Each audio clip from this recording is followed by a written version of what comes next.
Assalamualaikum to Sir Ibrahim, our PAD104 lecturer. Today my group, which is group 1, will present on our topic, which is industrial policy. First of all, let me tell you what is the meaning of policy. Policy in the simplest form is a government or institution law, legislation, process, administrative action, initiative or voluntary activity. Policy decisions are often reflected in resource allocation. Policy is also a set of principles intended to direct decisions and produce objective outcomes. A policy is also a public declaration that is carried out by a process or protocol. A governance body within an entity usually adopts policy. Industrial policy is where the government promotes the growth and development of particular economic sectors by promoting new investment and technology. In most cases, the government may take steps to boost domestic firms' productivity and capabilities while also encouraging systematic change. Infrastructure such as transportation, telecommunications, and electricity is a vital component of a country's overall economy, and thus plays a significant role in industrial policy. Industrialization is important because it benefits not only industry growth but also transportation, tourism, agriculture, international trade, and also the social sectors of the economy. It boosts job prospects, national jobs, per capita income, and people's living standards. In Malaysia, there are 4 main types of industrial policies, which each with its own set of goals. First and foremost, wealth redistribution industrial policy, which is designed to ensure an equitable distribution of wealth among the country's various races. Secondly, export promotion industrial policy, which aim at encouraging the development of manufacturing industry that serve foreign market. And then that, import substitution industrial policy, which is designed to promote the development of manufacturing sectors supplying domestic markets. Last but not least, the response to globalization industrial policy, which aim at dealing with new competition in domestic markets from large foreign firms. The first problem is existing distortions.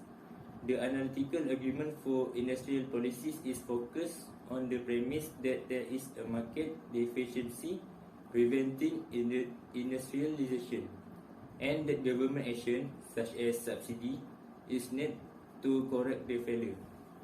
The argument is typically made using elegant economic model that depict market failure and demonstrate how intervention can lead to higher economic development.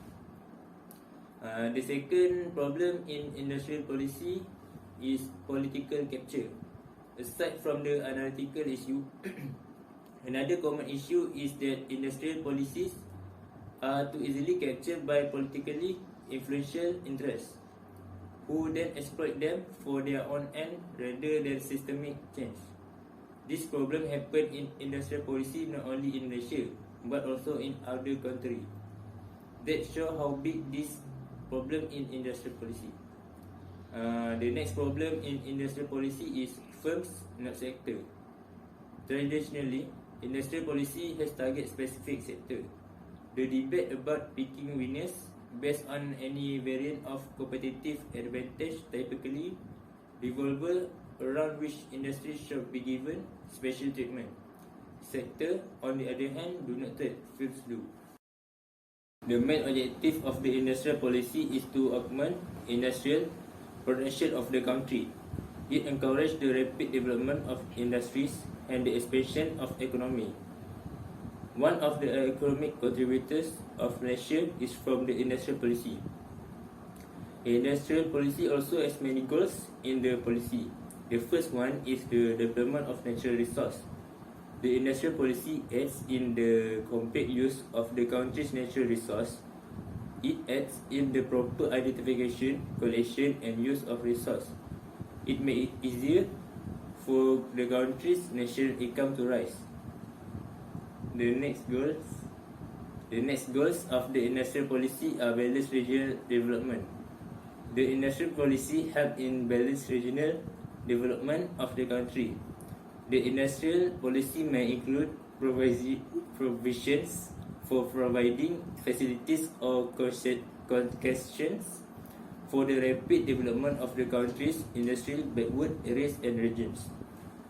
The other goals of the industrial policy are coordinate between small-scale and large-scale industries. Industrial policy is crucial in coordinating the growth of small-scale and cottage industries with large-scale industries. The provisions of the industrial policy will make these industries mutually beneficial to one another. Next, I will give who is the actors in the creation of the policy, which is the industrial policy.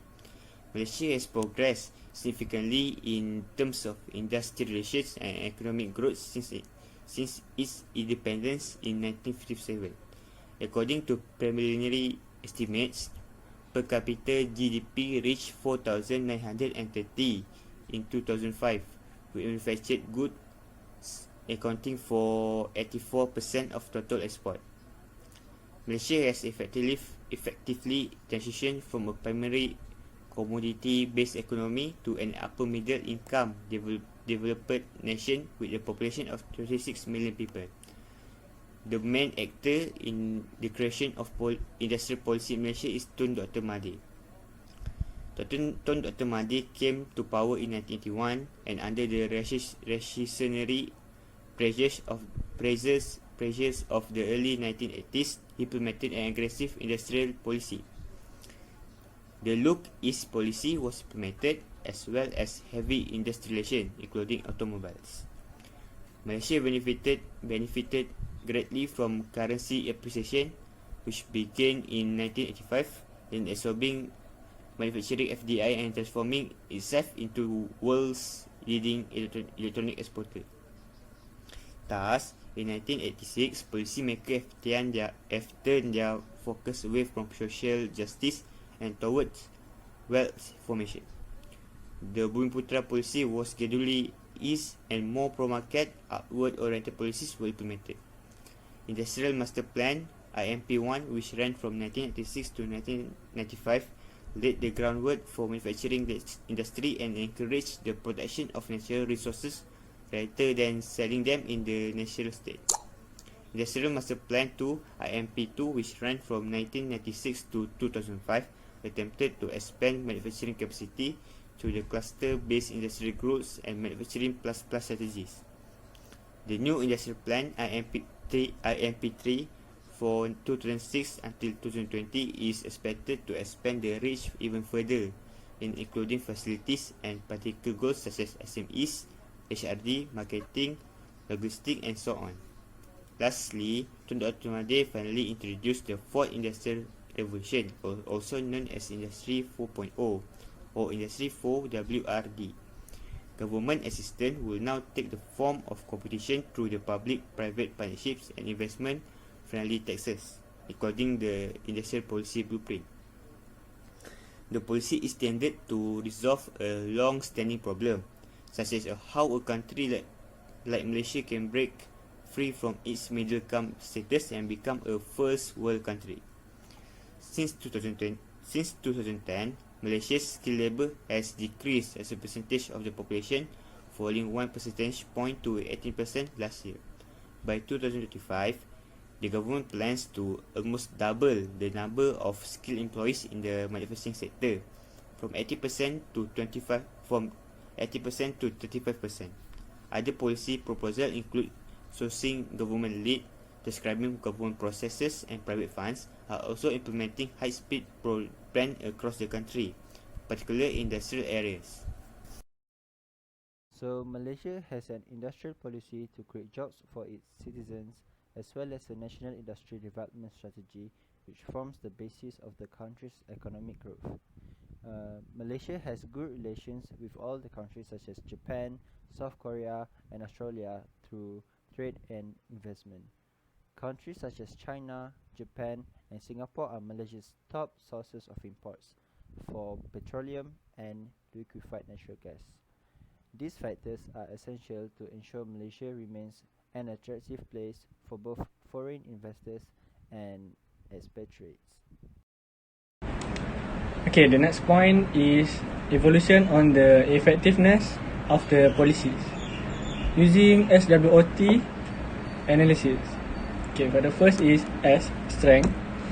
We all know in Malaysia as early as the 1990 creates strength in the country. Among them, Malaysia has made highly performing electronic goods production and exports, and its growth has been fully supported by government policies such as tax incentive under the pilot status scheme and investment tax allowance accessible to project under the category promoted products and promoted activities.